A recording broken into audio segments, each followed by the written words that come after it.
Tingnan nyo yung pinagkaiba ng dalawang battery ng DJI Mini 3.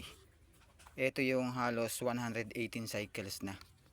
Ito mismo yung battery dito sa DJI Mini 3. Yung nakasalpak dyan nung binili ko.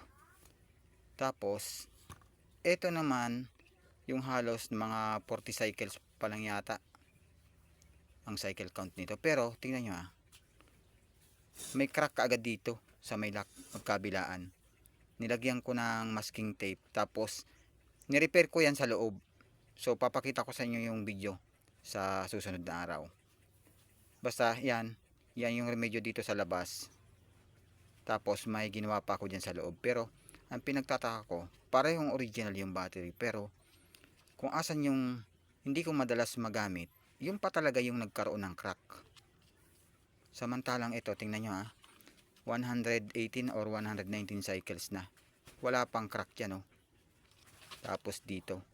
Ito yung battery na na naputol yung wire ng temperature sensor kaya hindi nag-charge. Wala pa man lang walang crack. Ayan napakalinis pa. Samantalang ito, nakakapagtaka lang kasi nagkaroon kaagad ng crack. Ilang cycles pa lang to Tapos original na battery yan ng Mini 3. So yan ang Mini 3 natin